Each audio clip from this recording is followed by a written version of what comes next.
Magandang araw sa lahat. For today's video guys ay first passing na po tayo sa ating third area. Ito ay 2.5 hektarya. Ang daming talabon. Ang talabon guys, tawag nito sa amin. Sobrang dami nila na kakain sila ng mga black bag. Lalong lalo na yung malapit na matapos ang ating area. Diyan ang grabing dami nila, sobrang dami. Nangangain sila ng mga insekto. Sa mga baguhan pa lang, paki-subscribe naman po sa ating YouTube channel. Sana matulungan nyo ako madagdagan tayo dito guys, at paki-like na din po sa mga video na inyong napapanood, at huwag na din pong kalimutang pindutin ang notification bell upang updated kayo sa mga video na ating ina-upload. Maraming salamat po. Itong ating pangatlong area guys ay magkasama pa rin ang kanyang sitwasyon, no? Ang daming butas-butas ng ating harvester at saka yung hauler, dahil mechanized itong mga area natin, kaya mahihirapan talaga ang ating operator.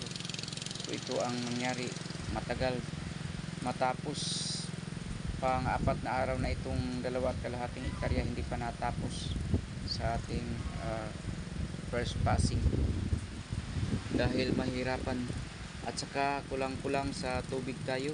Wala nang ulan kasi, o pang 4 na araw na hindi pa nakapag-ulan ulit, kaya kunti lang ang tubig, kaya nangangailangan tayo ng medyo malalim-lalim na tubig upang mas hindi mahihirapan ang ating operator. Pero ito hindi pa rin nakaulan, kaya sana makaulan na at saka makapag-imbak tayo ng marami-raming tubig, nang sa ganun hindi mahirapan sa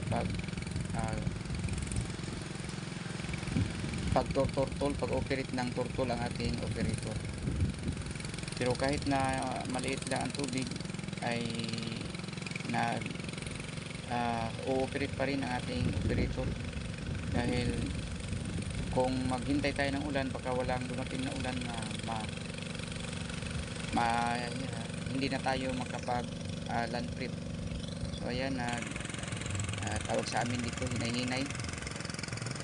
Ito yung ating operator sa ngayon, dahil nagpahinga yung unang operator natin,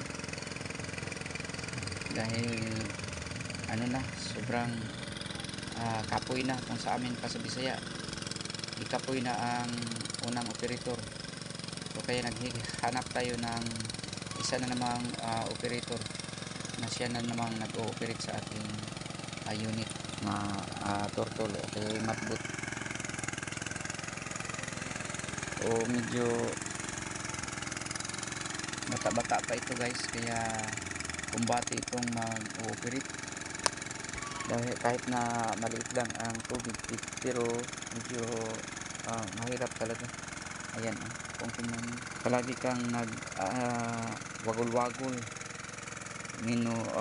inaikot-ikot ang turtle upang makaahon o makadaloy, dahil ang daming malalim na portion nito, dahilan sa pag-harvest natin noon, dahil mechanized lahat ang ating ginagamit, harvester at saka yung naghahaul ay mechanized din.